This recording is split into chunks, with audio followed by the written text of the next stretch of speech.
You do such a beautiful job in the book, and so I'm going to ask you, how do you answer this question, why does God allow bad things to happen?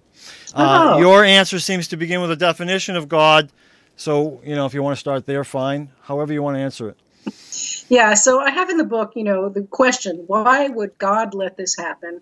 And my answer is, it depends what you think God is. This is very interesting because I'm studying this in school right now. I'm actually in school working on a master's in pastoral care, but we form our image of God as children. And it's usually based on, this is the Freudian view, the father, the protective father who provides and punishes.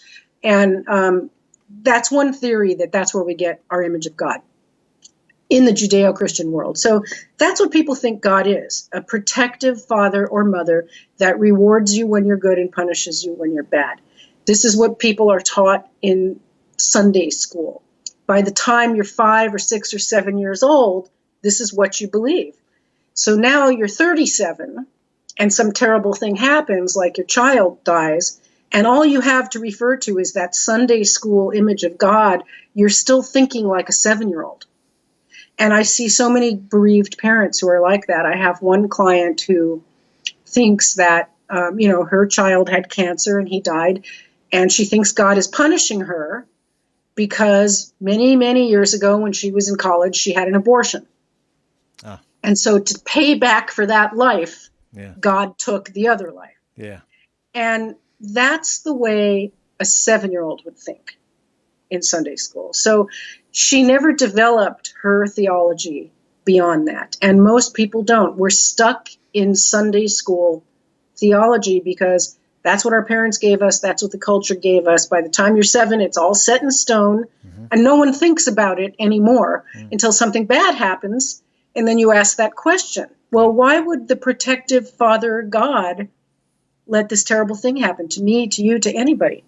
And you can't answer that question if you see it as a protective Father God. Yep. You have to change the way you see Yep. God. And if you allow that change to happen, your pain will be relieved and your understanding will expand. Yeah.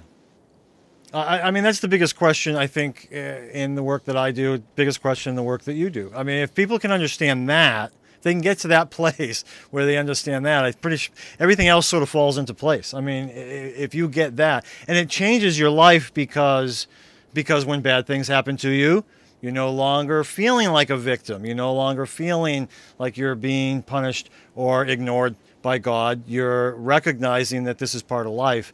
And can I find this? Oh, all right, I'm going to read again. Do you mind? I love this. I'm very flattered. Thank you. All right, page 95 and 96. Here we go. Read this to my wife this morning. So it starts off, you're talking about, if you lose your job, you grieve, you worry, you have fear, and that's okay. The guides would never tell you to judge yourself for being fearful, but they would tell you to be with the fear, to breathe into it, allow it, process it, learn from it, feel it, and then walk through it to the new reality that awaits you. You talk about surrendering, which is really what that is all about. And you answer the question, how do you surrender? You stop projecting, stop broadcasting fear, stop everything, stop trying to survive, stop working so hard, just stop. And then broadcast one sentence, one word, one thought of surrender, and it will shift everything. Don't ask to be rescued. Don't ask God to fix it for you. Ask only to see the truth and lesson in the situation. And here's the real trick. You say it with gratitude, with love, not with fear, cynicism, or anger. You say, I surrender with love. I surrender with trust. I put myself into the arms of the angels, and I will stop and just be exactly where I am.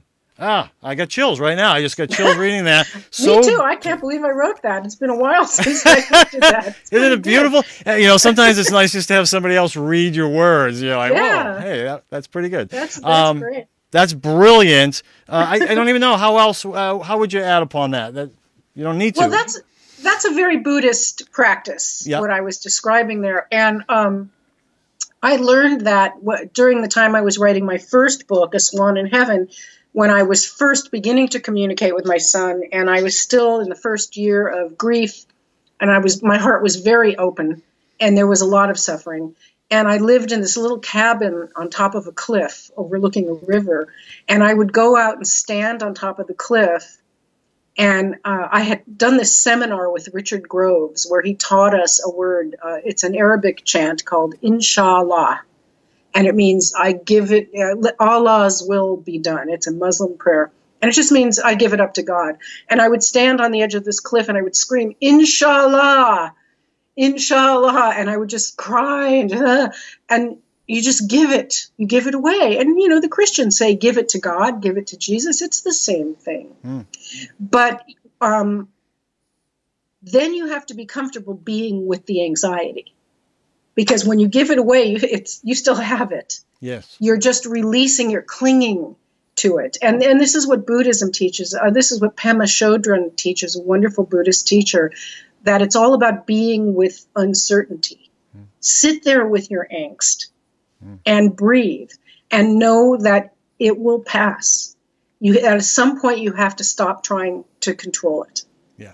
And if you have a Judeo-Christian outlook, then you are going to ask God to fix it for you, because that's that protective father thing. If you look at the way people pray traditionally, they're begging God to fix it. And here's something that will rub some people the wrong way.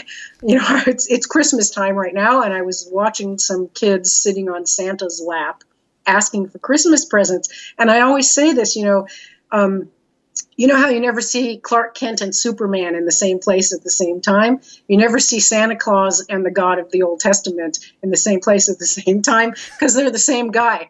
And so asking Santa for presents, these little kids are like, and please give me an airplane. And it's like the way people ask God for presents. Please get me this job. Please find me someone to love. Please help me have some money. God doesn't work that way. God is not Santa Claus. And when you stop seeing it that way, you'll end up turning into your own strength and your own connection with Spirit to find the gifts that you're seeking. And they may not look the way you want them to look.